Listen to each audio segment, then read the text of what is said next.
ووایه چې دا دومره 7 غنټې په دې دغه کې وې نو په دغه ټایم کې په تا څه تېرېدل څه خیالات دې مخې ته راتلل؟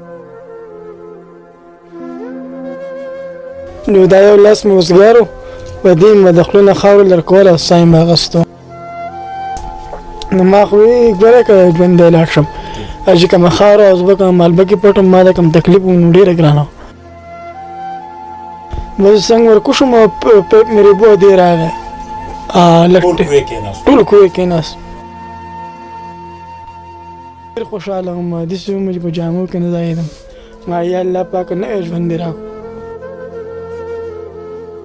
موږ سره چې قوم کومه مرسته کړې الله په مهربانۍ دي قوم زموږ سره کوم خدمت کړی دی کمې پیسې راکړي دي کومه ډوډۍ راکړې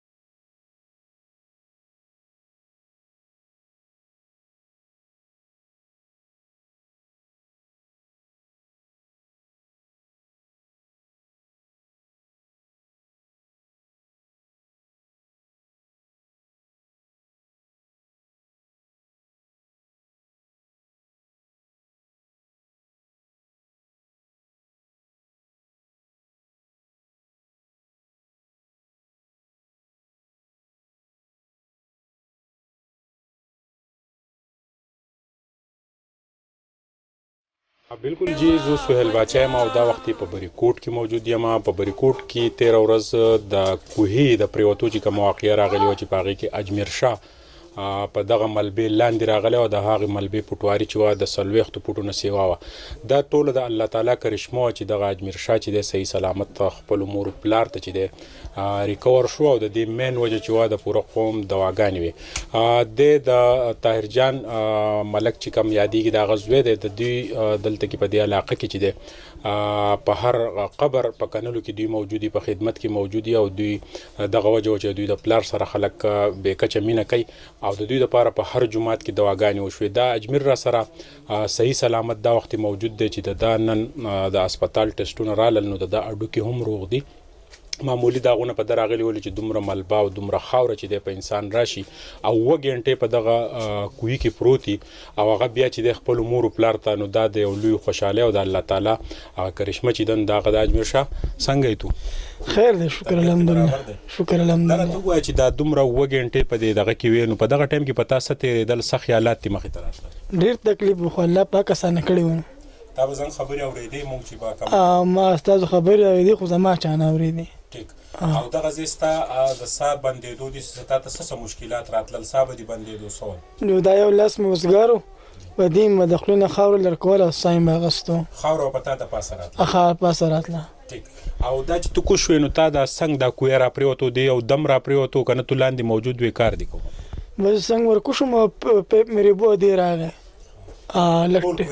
ټول کوی کېناست نو ستا ذهن څه ول چې یاره دا خاوره به لرې شي زه به خپل مور پلار وینم څه خیالات ستا په دغه ټایم مخې ته راغلل نو ما خو وی ګوره که ژوندی لاړ شم چې کومه خاوره او زه به کومه مالبکې پټم ما ته کوم تکلیف و نو ډېره ګرانه او کله چې بیا تا ته مونږ در نږدې شو ستا سر راښکاره شو نو دغه ټایم کې ستا طبیعت برابر و تا مونږ لیدو ما ټول خلک لیدل الله دې عزت وکړي الله دې خوشحاله کړي او ما ته رانږدې شول ما ول اواز وورکړو ما دا کار لکه ډیزر کوئ ستا خپې هم پساوي خپې مې وپساوي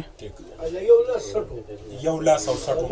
یو لاس او سټ که مونږ وګورو په دغه ورځ باران هم د 11 نواله تر د 6 بجو پورې دا 7 غنټې دا یو ډېره سخته ده او د الله تعالی د پوره قوم تا ته دواګانې کړي د بهر ملک چې کوم پښتانه دي هغوی ته به څه وایي الله دې خوشحاله کړي او الله پاک ته ول عزت ورکړي چې په څه خوشحالېږي په هغې دې خوشحاله شي تا ته نوی ژوند میلاو شو چونکې د کویانو خو دا ستاسو کار دی دا ستاسو روزګار دی د سره تاسو ریلیټډ یې کوئ نو دې هسې ست احتیاط په کار دی آینده به تاسو داسې ګورئ دې پیرله به چې کوئ چې یاره داسې کوهي ته کوز نه شو چې هغه لاندې ډډي یا که نه دا ډډ نه و دا واقعه چې وه داسې یو دم راله واقع داسې یو دم راله او دا کوی لاندې خراب و نور به دا کار مار نه کوو الله به رزق راکوي اجمیر شاه تا چې کله راووتې او هسپتال ته تا په خپل پلار نظر دغه ټایم کې څه احساسات او څونه خوشحالي ډېر خوشحاله وم داسې وم چې په جامو کې نه ځایېدم ما یا الله پاک نوی ژوند دې راکړو. بالکل جی اجمیر شاه دا وخت لږ طبیعت هم ټیک نه دی، ټمپریچر دی د هسپتال نه اوس راوستو، پرون چې دی د ریکور شوی دی او دغه کم ریپورټینګ چې مونږ کم کړی هغه تاسو ټولې دنیا کتلی وه او د دې مین وجه مونږ یو پیره بیا ذکر کوو چې دا د الله تعالی قدرت او د خلکو دعاګانې وي چې اجمیر شاه چې دی خپل امور پلار ته صحیح سلامت رالو. دوی چونکې د دې کویانو د کار سره د ډېر وخت نه وابسته دي او دغه کوی چې و نو دا د مخکې نه هم ډیمیج و او دغه خلکو نه دوی مجبوره وو هغوی پسې سوال جواب کول چې یاره دا کوی چې دی اوبه نشته او کار وکوي. نو دا ډېر ښه خلک دی. د والد صاحب را سره موجود دی ملکه مبارکي تعالی بیا درکه استاد وې ستا خواته خوشحاله کا الله عزت نصیب کا موږ سره چې قوم کوم مرسته کړې الله په مهرباني دي. قوم زموږ سره کوم خدمت کړی دی، کمی پیسې راکړي دي، کوم ډوډۍ راکړي، کوم منډې ولي هغه احسان نه موږ ورتلم نشو. الله دې په ورځ د قیامت باندې دې هغه اجر ورکړي او دا د خپل ژوندۍ پورې خوشحاله کړي او دا د خپل په خپل الوده په خپل بچو باندې خوشحاله کړي او الله دې په دنیا هم خوشاله دي او خدای دې ول اخر هم ښایسته کړي. په هغه ورځ ما کتل چې تو زنګ سرناس وستا او سلب ډېر برابر و برابر بالکل اورسله کې د ما سفر راغلی نه دی. ما الله تعالی دا دې مال را کړی بچی دی کته د ما نه والي د ما په تعالی سم نه رسي او ما دې صبر کړی دی او تا د ما بچی نه ژوند ورکو الله تعالی د سټاډر د شکر گزار یم او بیا دې قوم نه ډېر زیات مطمئن یم، ډېر زیات خوشاله یم او زه دې قوم ته اپرینم چې تکړه قوم زمونږ یو ایس شب راغلی سیبا هغه دا خبره وکړه چې ایر وستا پښتون قوم دون خستا خپل قوم دی چې دا یو مسله په نور قومونو بغیر د پښتون نه راشي نه هغه حکومت نه شي حکومت خپل د ګوري چې موږ کله دا کار کوي. ستاسو د شي نر او خستا خپل پښتانه خلک او ایس شب چې مطلب لري هغه اړم دی مطلب لري چې غالب یو د بل نور په منډه کوي یو تر بل نور منډه کوي او هر نمونه قرباني وکړه. نه دا ایس شب د خپل خبره ډېر خسته سره ایس ډېر خپل سره ایس ډېر په کوم ورګي ریاض مسعود خدای دې ډېر ځون ورګي خدای دې بچي پال ساتي خدای دې کورمه پال ساتي ایس شب ډېر سم سره ډېر خپل سره موږ سره کوی د لیدون نغله مسعودن زمونږ نه تللی دی موږ ډېر د هسپتال پورې زمونږ سره چې موجود او مطلب دا دی چې بیا د مسعودن زمونږ نه تللی دی موږ ډېر ته تسلي راکړې دی او ډېر خلک یې راوستلی دی پولیس والا یې راوستي دي سچو یې راوستلی دی ټانډه یې راوستلی زمونږ هغه دیپای بې کړی دی ډېر خلک راوتی او دغه خلک یې کنټرول کړی دی چې دوی دې غاړه لا دي کوټو ډېر خلک نه خېږي کوټه به مو غورځېږي عمل کوی به مو غورځېږي او زړې آبادۍ دي. بالکل جی د اجمیر شاه دا ټول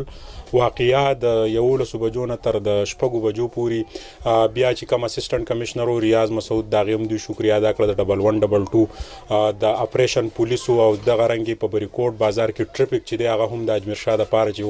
هغه کې احکامات جاری شو چې امبولانس استبلار کولاوي د 1122 امبولانسز او اکسیجن سیستم چې دی هغه هم پر اهمي کړی و او د علاقې عوامو چې دی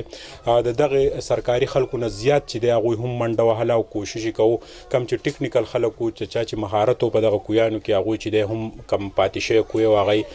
د رسو په ذریعہ تړل او چې دا نور پرې نوزي. نو دا ټول واقعیا چې وایي ولوه کرشمه و د الله تعالی قدرت او دا ډیر غریب خلک ته مهنتي خلک ته چونکه دوی چې دینو یو دوا چې دا به دوی تقبل شي او اجمیر شاه چې د خپل امور پلار ته نن دادشته په ورځ دوه درې کې به ان شاء الله د سټیبل شي بیا خپل مزدوري کوي خپل روزګار وکړي د خواله زمونږ د راتلو مقصد دا چې کوم خلکو دوی ته دواګانی کړي وي اجمیر شاه په بد حالات کې قتل او هغه بیا خلکو ته پته نه و چې څنګه دی. نو اجمیر شاه چې دی مونږ تاسو ته دا دی خو هغه خبرې هم وکړې او خبر برابر دی